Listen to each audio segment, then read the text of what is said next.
The Overwatch 2 balance team doesn't understand how to balance their game, and it's become way too apparent in the past 1 year that the Overwatch 2 team has had a chance to prove that they could do better for this game than the Overwatch 1 balance team that was led by Jeff Goodman. Alec Dawson's balance team has done some good for this game, but the amount of bad decisions they've made have definitely outweighed the other side. I'm not going to talk too much in depth about power creep, but there will be instances of it that I will bring it up. That power creep discussion will be for tomorrow's video. Today, what I want to talk about is going to be the Season 8 balance patch and breaking it down, and why I don't like it. First of all, Doomfist. I'm going to talk about the tanks, and we're going to try and keep it short and simple, hopefully. And then we'll move down to DPS and supports. For tanks, they changed up Doomfist, and now in midair, he will recover 75 HP a second, and the ultimate cost has been increased. I really couldn't understand why so many people were celebrating this, because this is a net nerf, number one, and number two, usually the longer you stay up in the air to get your HP back, the more time the enemy is going to have to reposition and escape Meteor Strike. Really, you have to think about it logically, that when you do your engages with Doomfist to push people into a vulnerable position to Meteor Strike, and usually you're going to end up with at least less than half HP, because you're going to be, really overcommitting to get them in a position where Meteor Strike can get aggressive value. Because you do that, and you're like, oh, I'm low on HP, if I drop now, I'm just going to get murdered anyway. Because you choose to then stay in the air, the people that you put in vulnerable positions will run away, get into better positions, and completely ignore the value of Meteor Strike. And in that much time, you will just use Meteor Strike to get HP back and regroup with your team anyway. So this balance change has completely failed to understand why people are not using Meteor Strike aggressively. It is a high-risk, low-reward ultimate that effectively does nothing for the hero other than give him a free empowered punch, and that is it. Doomfist's problems will be discussed in a longer video that I have coming that I'm working on very carefully over time. And yeah, that's all I'm going to say for Doom for now. Incredibly disappointing, doesn't help him in any way. The devs just completely missed the mark, and this is more of a quality of life change than it is a buff. It's mostly a nerf, a net nerf. Moving on, we have Ramatra. Ramatra's Omnic form has gotten an overall buff, and that he has 100 armor now, and the HP has been reduced by 200, if I'm not mistaken. The Void Accelerator's damage and size of projectiles has increased. The reason for this is because they believe Ramatra in Omnic form is not threatening enough. Yes, this is so silly, because one of the skillful things about Ram was knowing how to balance out Omnic and the Hulk form so you could be effective and not get caught. The whole point is that the Omnic form is what allowed you to get punished if your positioning was bad, so you would have to be careful with the way you played Ram. While I don't think Ram is going to be the defining tank in the next season, once they do deal with Dive, because I'm fairly certain Dive is going to be meta next season, Ram is going to take over the game. Please do not sleep on Ramatra.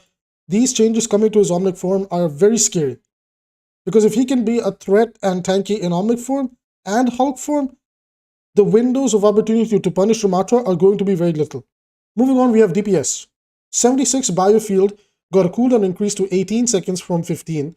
Their logic for this was because it just felt like Soldier could, sustain himself long enough in team fights.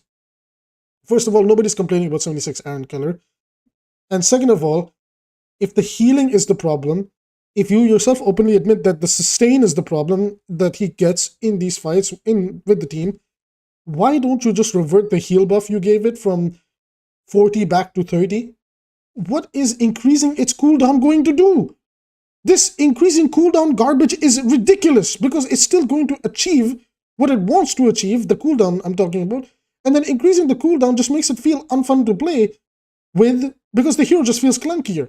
And we're going to see this trend. We have been seeing this trend for 2 patches now, and we're seeing this happen more and more, where rather than addressing the ability and what it's meant to do, and maybe lowering its power just a little bit, they're just like, yeah, increase its cooldown, buddy. Just raise the cooldown by 5 seconds. Raise the cooldown by 2 seconds. Raise the cooldown, raise the cooldown, raise the cooldown. Or this new thing that they're doing, decrease the ammo, decrease the ammo, decrease the ammo.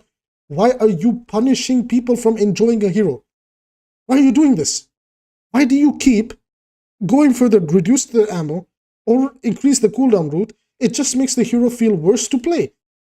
So even if you get people to swap off 76 and not play him that much anymore, it wasn't because Soldier was bad. It was just he felt bad to play. Anyways, this doesn't necessarily do anything to Soldier. He'll still be fine. Moving over to Tracer. Tracer is one that I'm a little bit awkward about because they said that the reason she's getting her 6 damage back is because of the fall off bugs and some other stuff in her weapons that they were able to fix. So mostly Tracer could actually just end up feeling the same. So Tracer, I have nothing to say. She's a wait and see scenario. She might get her own individual video in the future when the patch is out and I get to play her. Brigitte and Baptiste. Brigitte and Baptiste, these two characters are pretty strong. Baptiste for sure is the strongest support in the game by far. He's a tank disguised as a support, and I'll talk about this in a moment. Brigitte, she definitely was strong, and they were like, Aaron Keller said that Brigitte was becoming a must pick. Dude, if you think Brig was becoming a must pick, I don't know what to say.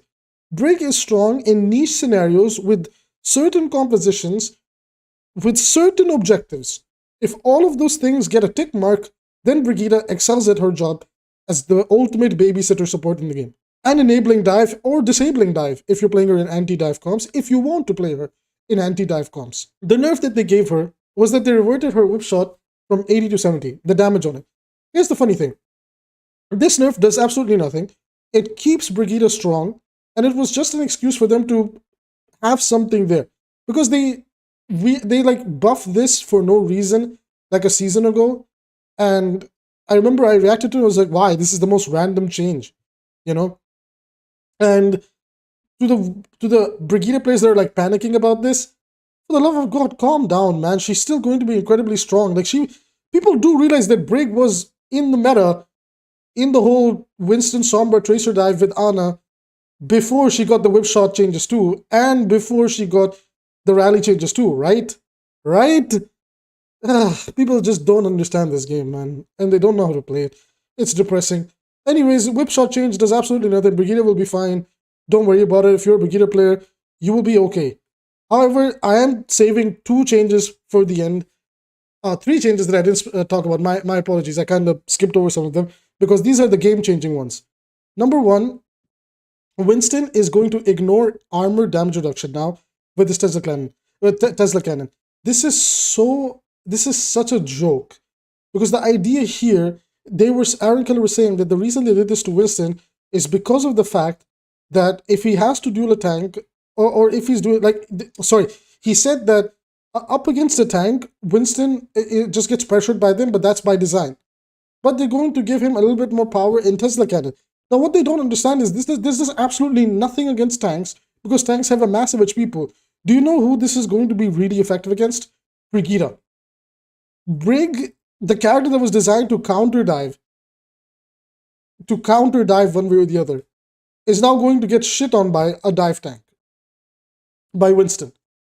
Imagine the Winston jump burst combo on the Brig, followed up with the left click, Tesla damage on her. If she doesn't hit that mid-air flail to mess up Winston's jump, the Brig is screwed. Before this change, she could still survive the initial jump drop that Winston does and still fight back. What is this change? This is power creep. This is unnecessary and this is dumb. Sure, this helps Winston a little bit against poke characters like Bastion and Torbjorn when you're diving them and they get their armors up. But overall, this is an unhealthy change. Winston was meta without this. But because we refuse to address those characters, we power creep other stuff in the game. Moving on. Sombra. Oh boy, I hope you like having your player agency stripped from you because EMP can now lock you out for 3 seconds instead of 1.5. They have gone back on every promise they made about how they didn't want so much CC in this game. And progressively in the past 1 year, we've gotten back almost all the CC in this game, bar Maze on the left click. And the thing is what I don't understand is if you want to give EMP more power, why don't you just allow it so that when she EMPs, she applies virus to everybody, okay, you keep the 1.5 ability lockout time and reduce the damage that she hits people for to their max HP to 25% from 30, and that will just be overall healthier because people can still respond to the virus with Suzu, Zarya bubbles, and all sorts of other things like just the general high healing in the game. So there's a window for counterplay.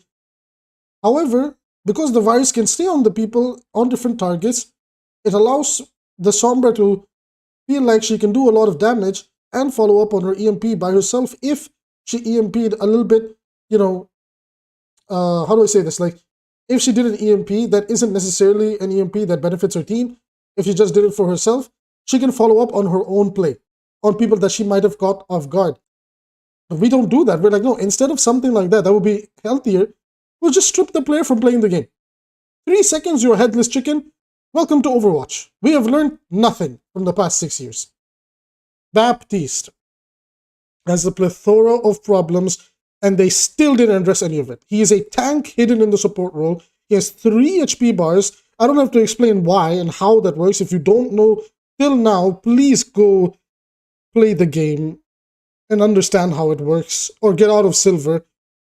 And BAP has so many problems, and they are correct that one of them can be his high damage. However, I think it's okay for him to have good damage because he's a hit scan. You have to land your shots in order to get value. So what do? They reduce the primary fire ammo from 45 to 36. They made him clunkier. This is the wrong decision. Okay, I think it's okay to let him have power in his ability to duel other characters and strip a little bit of power from the fact that he can have a total of 3 HP bars. Everybody complains of the immortality field plus shift plus support passive plus this other healing from supports combo that allows Baptiste to stay near immortal. You could even put a 1-second cooldown before his next exo jump. But what do? Well, we punish you for being good at landing your shots. Now you have to land even, like now you just cannot miss. If you miss, you will not get elims with BAP. Like, you guys know what I'm talking about here, right? Like, it's just going to make the hero feel more unfun to play. It doesn't address the problem of what makes him frustrating to play against, nor is this good for the people playing the hero because they will just feel awkward having to reload every 4 shots or 5 shots, or whatever the number is. But my point basically is that you're not paying attention to that when you're playing the game, but you certainly will feel the constant reloading. And even if you don't run out of the healing shots that you might have, because you're forced to share the same ammo box as the ammo of the primary fire, if the primary fire has to go into reload, your healing output suffers as well. So there you go. We made the hero clunkier, more unfun to play, rather than address the problem and make him healthy to play. This is the problem with the ban team. They constantly do this. They make the game, they make the heroes unfun to play, clunkier to play. They're giving almost everybody slowly, progressively higher cooldowns rather than understanding that their philosophy at the moment is flawed. This is the problem. They don't understand. There are different approaches that they could have taken to shift the meta. If you want to get rid of the poke meta, look at Bastion, strip him of his power. Look at Torbjorn, strip his power. Look at BAP, strip his power. Put them a little bit down and come back to them later. It's okay. You don't have to homogenize, like just make everybody viable at once. It's not going to be possible. They keep trying to do this. They're like, no, we are going to make every character viable. Nobody wants Roadhog to be viable. Nobody wants Baptiste to be viable. Okay? Because they're frustrating to play against. And there's very few people that genuinely enjoy wanting to play them. I don't understand how they miss the mark repeatedly. They do a few good things, they get a few pats on the back, and then they're like, okay, watch this. I'm going to light a match, throw this into a pit of oil, and then wonder why this place just exploded. It's so disappointing. Anyways, everybody, that's going to be it for this video. I'll be talking about power creep tomorrow. If you want to support the channel for free, just leave a like. It means a lot. Hit subscribe. That also means a lot. Let me know what you think about the state of balance down below. If you want to support me financially, you know, Super Chat is somewhere down below. Patreon will get set up soon. And I will see you guys in tomorrow's video.